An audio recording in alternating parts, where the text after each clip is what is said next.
Friends, मैं educator Sonia BEd first year का topic Bruner concept attainment model करा रही हूँ। इससे पहले मैंने 3 मॉडल्स कराए हैं जिनका लिंक मैंने डिस्क्रिप्शन बॉक्स में दे रखा है, आप उन्हें वहां से देख सकते हैं।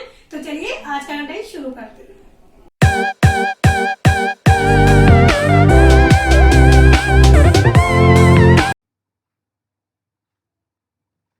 Concept attainment model is given by J S Bruner.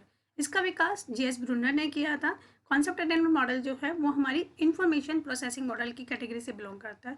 इसका जो टीचिंग का प्रोसेस है वो बच्चों को कॉन्सेप्ट समझाने के लिए किया जाता है। अगर मैं कहूँ ये मॉडल बच्चों को कॉन्सेप्ट समझाने के लिए, देखो अगर हमने कॉन्सेप्ट समझ लिया तो हमारे लिए बेसिक समझा जाता है और उससे हमारे लिए पढ़ाना और पढ़ना दोनों आसान हो जाता है। It enables the student to describe similarities and relationship among things present in the environment. इसकी सहायता से विद्यार्थी पर्यावरण की विभिन्न वस्तुओं में जो सिमिलैरिटीज है, जो उनके रिलेशन है, उनको वो पहचान सकते हैं। It is based on the assumption that human beings are endowed with the capacity to discriminate and to categorize in groups. इसकी सहायता से अध्यापक विद्यार्थियों को इस योग्य बनाता है कि वो अपने आप सोच कर अपने कॉन्सेप्ट को, जब वो कॉन्सेप्ट फॉर्मेट कर लेते हैं तो वो एनालाइज कर अपने आप उनको कैटेगराइज कर सकते हैं। Basic assumption of the model, capacity of concept formation. ये जो कॉन्सेप्ट के निर्माण की इसमें क्षमता होती है, मतलब हमारे पर्यावरण में कई वस्तुओं का समावेश होता है। यदि हम इनको भेद ना कर सके, उन्हें पहचान ना सके, उन्हें कैटेगराइज ना कर सके तो हमारे लिए एक एडजस्टमेंट करना मुश्किल हो जाएगा। तो हम ये कहेंगे कि मनुष्य में कॉन्सेप्ट निर्माण की जो एबिलिटी है वो सिर्फ एक मनुष्य में विद्यमान होती है। फिर सेकेंड है रिड्यूसिंग कॉम्प्लेक्सिटीज, जटिलताओं को कम करना। जब हम उन्हें कैटेगराइज कर देते हैं तो हमारे लिए मुश्किलें कम हो जाती है। जैसे living and non living thing, जब हमने उनको अलग अलग वर्गों में बांट दिया तो हमारे लिए उनको डिफ्रेंशिएट करना आसान हो जाएगा।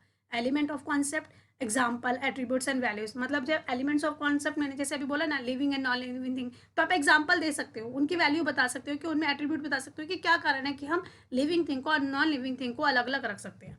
सेम स्ट्रेटेजीज, देखिए स्ट्रेटेजी सेम होनी चाहिए, मतलब एक जैसी होती है। क्यों होती है? क्योंकि जब हमने उन्हें कैटेगराइज किया या हमने कॉन्सेप्ट समझा तो चाहे वो अलग अलग है लेकिन जो उनकी स्ट्रेटेजी है समझाने की वो एक ही है। इससे हमारा क्या है, कॉन्सेप्ट निर्धारित हो जाता है। मतलब जैसे मैंने आपको कहा living and non living thing का एग्जांपल मैं लेके चल रही हूँ, तो जब हमने उन्हें बताया they can eat, they can grow, they can move, non living thing they don't, तो हमने दोनों का कॉन्सेप्ट समझ लिया। इससे क्या हुआ कि हमें अपने जो हमने कॉन्सेप्ट था उसको डिटरमाइन किया। अब concept formation and concept attainment ये भी दोनों डिफरेंट है। क्यों? क्योंकि कॉन्सेप्ट फॉर्मेशन मतलब वो हमें निर्माण करने की क्षमता दे रहा है, और अटेनमेंट जो उसके अंदर फैक्टर्स है वो उसको हम उसके अंदर इंक्लूड कर रहे हैं। मतलब क्या है, कॉन्सेप्ट फॉर्मेशन में निर्माण किया जाता है और अटेनमेंट में उसके बारे में क्या किया जाता है, उसके अंदर केवल उन फैक्टर्स को उसमें निर्धारित किया जाता है, मतलब कैटेगराइज किया जाता है। अब आता है फोकस, जो हमने 6 एलिमेंट्स हमेशा ही हर मॉडल में किए हैं। तो हमारा फर्स्ट एलिमेंट है फोकस, जिसमें हमने मेन फर्स्ट क्या है, to present the discrimination of a process by which the student discriminates the attributes of things, person, events and place them into categories. इसमें क्या है, जो स्टूडेंट्स है उनको हम कॉन्सेप्ट के जो नेचर है उसके बारे में नॉलेज प्रदान करते हैं। इससे क्या होता है, वो अलग अलग कॉन्सेप्ट को अलग अलग तरीके से उसको कैटेगराइज कर सकते हैं। To help the student in the attainment of a particular concept, जो हम पर्टिकुलर कॉन्सेप्ट समझा रहे हैं, इससे क्या होता है वो उसको अपनी सिचुएशन में अलग अलग तरीके से ऑर्डरली लगा सकते हैं। और इससे क्या होती है, उनमें इंडक्टिव रीजनिंग जो है, इंडक्टिव रीजनिंग कौन सी होती है, देखते हैं डिडक्टिव रीजनिंग और इंडक्टिव रीजनिंग। इंडक्टिव रीजनिंग क्या होती है, एग्जाम्पल के साथ में, मतलब तर्क शक्ति कि हम उसको वो समझा सकते हैं। फिर सेकेंड है हमारा सिंटेक्स, जिस सिंटेक्स में हम हमेशा क्या करते हैं, description of the model in action, कि ये काम कैसे करता है। देखिए इसमें हमारे सामने पहले हम बच्चों के सामने क्या रखते हैं, हम बच्चों के सामने अपना डाटा रखते हैं। जैसे हमने बच्चों के सामने कुछ डाटा रखा तो उन्हें स्टूडेंट ने बताया कि भाई ये प्रोसेस, मतलब पहले टीचर उन्हें बोलेगा कि आप कैसे कैसे इसको करेंगे, तो बच्चों को हर तरह के वो पहले इंस्ट्रक्शन देगा। फिर वो बताएगा कि अगर आपको एक कॉन्सेप्ट में मैंने हाइपोथेसिस दिया, हाइपोथेसिस क्या होता है कि किसी चीज़ के आप हर चीज़ के समझने के 2 पहलू है, पॉजिटिव और नेगेटिव। तो स्टूडेंट के आगे टीचर ने क्या रखा, एक प्रोसेस रखा, उसने उसके पॉजिटिव और नेगेटिव दोनों एग्जाम्पल इकट्ठे करने के लिए कहा। अब बच्चे को कहा कि भाई आप पॉजिटिव भी दे सकते हो, नेगेटिव भी दे सकते हो। तो यहाँ पर उसने क्या किया, बच्चों को एनालाइज करने के लिए एक हाइपोथेसिस दिया। हाइपोथेसिस का मतलब होता है इमेजिन करना, कल्पना शक्ति का विकास करना। मतलब क्या है, वो उसके लिए क्या कर रहे हैं, अपनी कल्पना शक्ति का विकास कर रहे हैं, जिसके लिए वो स्टेप बाय स्टेप करेगा। पहले वो हाइपोथेसिस बनाएगा, क्या ये काम होगा।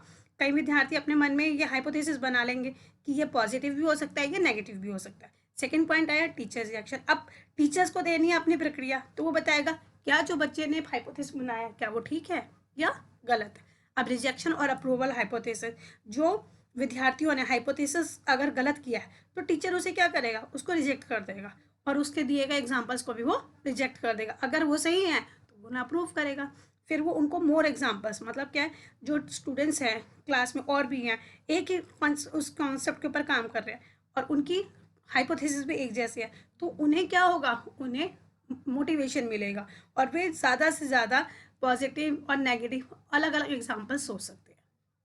फिर हमारा थर्ड पॉइंट आता है क्लोजर, जिसमें जब टीचर उनके हाइपोथेसिस को छोड़कर और हाइपोथेसिस को रिजेक्ट कर रहा है, जो कुछ बच्चों के अच्छे हैं कुछ को रिजेक्ट कर दिया, तो वह बच्चों के सामने एक ऐसा कॉन्सेप्ट प्रस्तुत करेगा या एग्जाम्पल सेट करेगा जिसमें पॉजिटिव और नेगेटिव दोनों पार्ट्स होंगे। तो यहाँ पर उनको पॉजिटिव और नेगेटिव उन्होंने क्यों उन्हें कैटेगराइज किया ये उनको समझाएगा। फिर एप्लीकेशन मेन है, आपको नाम से ही पता लगता है कि वो अप्लाई करने का, क्योंकि बच्चों को प्रैक्टिस करने का अवसर प्रदान करता है। इससे बच्चे क्या है, जो कॉन्सेप्ट उन्हें समझा है वो उसको अप्लाई करके देखते हैं, तब उन्हें समझ में आता है कि जो हमने समझा है क्या वो सही है या उसमें अभी कोई कमी बाकी है। फिर third is principle of reaction. Principle of reaction में टीचिंग लर्निंग प्रोसेस में हर टीचर को क्या है, हर स्टेप पर बच्चों को क्या करना पड़ता है, उनके रिस्पॉन्सेज के लिए अपनी रिएक्शन करना पड़ता है। हमने वैसे भी पढ़ा है हाउ द टीचर रिस्पॉन्ड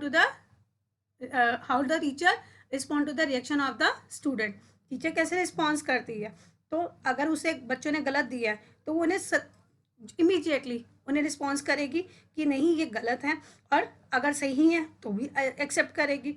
अगर यहाँ पे कहे तो टीचर को समय समय पर बच्चों को मोटिवेट करते रहना पड़ता है। क्यों? क्योंकि इसके लिए उन दोनों को एक्टिव रहना ज़रूरी है। अगर दोनों एक्टिव नहीं होंगे तो ये मॉडल काम नहीं करता। सोशल सिस्टम, इसमें मिलता है relationship between the teacher and the student. अब हम टीचर की बात कर रहे हैं, तो prior to the teaching with the concept attainment model, the teacher chooses a concept, select and organize the material। अब यहाँ पर टीचर ने क्या किया, यहाँ पर टीचर ने सभी चीज़ों को ऑर्गेनाइज किया है। पहले कॉन्सेप्ट उसने सिलेक्ट किया, फिर ऑर्गेनाइज किया और उनके पॉजिटिव और नेगेटिव दोनों एग्जाम्पल सेट किए। अब उसने क्या किया, विद्यार्थियों ने जो उनको, मतलब उसने अपनी टीचिंग प्रोसेस में वो एक्टिविटी को, उसका मेन काम था कि वो उनकी एक्टिविटी को ध्यान दे, उनको रिकॉर्ड करे, मतलब कि ऑब्जर्व करे, उनको क्लू दे और उनके आगे पॉजिटिव और नेगेटिव दोनों तरह के एग्जाम्पल सेट करें ताकि वो इसको ज़्यादा से ज़्यादा अच्छी तरह से कर सीख सके। फिर आए सपोर्ट सिस्टम। सपोर्ट सिस्टम में पॉजिटिव नेगेटिव एग्जाम्पल हमें देखो, हाँ सपोर्ट सिस्टम क्या करता है, facilities to the teacher. Teacher को फैसिलिटीज दी जाती है किसी कॉन्सेप्ट को बच्चों को समझाने के लिए। अब वो पॉजिटिव और नेगेटिव किसी भी कॉन्सेप्ट को समझाने के लिए टीचर बच्चों के सामने क्या करेगी, पॉजिटिव और नेगेटिव दोनों एग्जाम्पल सेट रखेगी। जब वो उनको पॉजिटिव नेगेटिव एग्जाम्पल देगी तो वो फ्लैश कार्ड का, ब्लैक बोर्ड का, इन किसी भी स्टूडेंट्स को समझाने के लिए किसी भी एविएट्स का यूज़ कर सकती है। इससे क्या होगा कि विद्यार्थियों को जो डाटा है या जो सोर्सेज है उसके बारे में ज़्यादा नॉलेज मिले। Application of content, this model is very useful in teaching the concept to young learners through inductive reasoning. देखिए इंडक्टिव रीजनिंग मतलब एग्जाम्पल के साथ सेट करके जब हम सीखते हैं, तर्क करके सीखते हैं, तो ये यंग लर्नर्स पे सबसे ज़्यादा एप्लीकेबल होता है। अगर मैं कहूँ ये सभी बच्चों, एज ग्रुप के बच्चों पर, हर ग्रेड पे ये यूज़ कर सकते हैं और ये इवैल्यूएशन का सबसे अच्छा टूल है बच्चों को समझाने के लिए। तो ये कुछ गलत नहीं होगा, क्योंकि कॉन्सेप्ट समझना, मतलब मैं एक बात कहती हूँ कि अगर आपने कॉन्सेप्ट समझ लिया तो आपको उसको बार बार रटने की ज़रूरत नहीं पड़ेगी। अब आता है principle of concept attainment model. ये किस प्रिंसिपल पे बेस्ड है, तो पहला है प्रिंसिपल ऑफ इंडक्टिव टीचिंग। मतलब क्या है, ये बच्चों को सिखा रहा है आज्ञात्मक, मतलब इंडक्टिव एग्जाम्पल के साथ पढ़ाते हुए उन्हें समझाना। प्रिंसिपल ऑफ इमेजिनरी एबिलिटीज, उनकी कल्पना शक्तियों का विकास करने में मदद करता है। प्रिंसिपल ऑफ ऑब्जर्वेशन, उनको एक अन्वेषक के रूप में, खोजकर्ता के रूप में, ऑब्जर्वर बनाने में मदद करता है।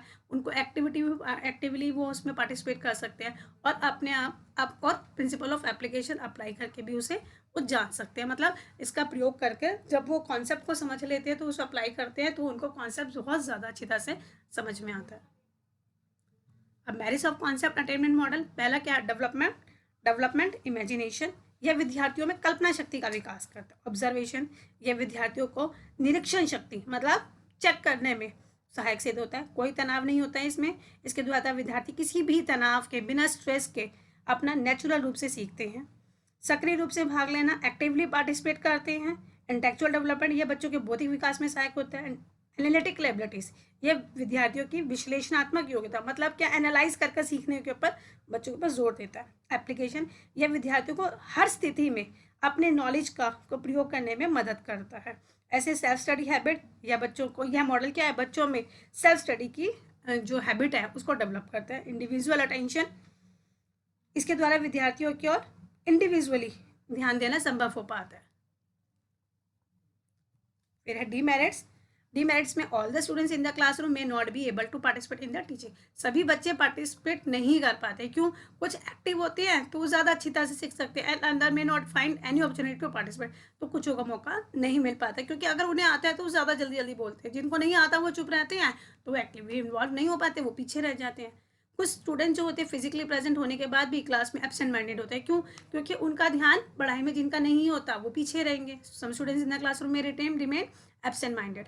अ student may have wrong hypothesis, कुछ बच्चों की परिकल्पना जो है वो गलत होती है सेम टाइम पे, तो वो क्या होता है, वो गलत दिशा में चले जाते हैं, और कईयों का तो पार्टिसिपेशन हो ही नहीं पाता। क्यों? क्योंकि अगर मैं कहूँ उन्हें मौका ही नहीं मिला तो वो पीछे रह जाते हैं। फिर suggestion for making the model successful, अब यहाँ पर सजेशन दिए गए हैं कि हम इस मॉडल को कैसे सक्सेसफुल बना सकते हैं। अगर टीचर इनको स्मॉल ग्रुप्स में पढ़ाए, मतलब क्या, जब हमें ये टीचिंग, हमें कॉन्सेप्ट समझाना है तो ज़्यादा बड़े बच्चों का ग्रुप नहीं होना चाहिए, कॉन्सेप्ट में बनाए, चाहे वो ग्रुप बना दे, 5-5 बच्चों का ग्रुप भी बना सकते हैं। स्मॉल ग्रुप होगा तो ज़्यादा से ज़्यादा बच्चे अच्छी तरह से उस प्रोसेस में भाग ले सकते हैं। फिर इंस्ट्रक्शन तो पूरी क्लास को दी जाती है, तो टीचर को तो सभी बच्चों को देना, वो ग्रुप में देगी तो वो 5 बच्चे भी अच्छी तरह से इंस्ट्रक्ट हो पाएंगे। The teacher should give 1 or 2 positive or negative example of the concept that he wants to teach. उसे जब समझाना है तो पॉजिटिव और नेगेटिव 2-3 एग्जाम्पल तो उसे देने चाहिए। Student of each group should be encourage, हर बच्चे को एक्टिवली पार्टिसिपेट कर सके, ऐसा टीचर को उन्हें मौका देना चाहिए, और उन्होंने पॉजिटिव और जो नेगेटिव एग्जाम्पल दिए हैं उनको वो रिकॉर्ड कर सके। फिर है at the end all the student में सिट टुगेदर, लास्ट में सभी बच्चों को एक साथ कर उसका रिजल्ट बनाकर उसका निष्कर्ष टीचर को उनके साथ में डिस्कस करना चाहिए। तो आज मैंने आपको सभी मॉडल्स कंप्लीट करा दिए। अगर आपने मॉडल्स की वीडियोस अभी तक नहीं देखी हैं तो मैंने डिस्क्रिप्शन बॉक्स में उसका लिंक दे रखा है, आप वहाँ से उसे देख सकते हैं। तो प्लीज़ मेरी वीडियो को लाइक कीजिए, शेयर कीजिए और मेरे चैनल को सब्सक्राइब कीजिए, बेल आइकन को प्रेस कीजिए। Thank you so much.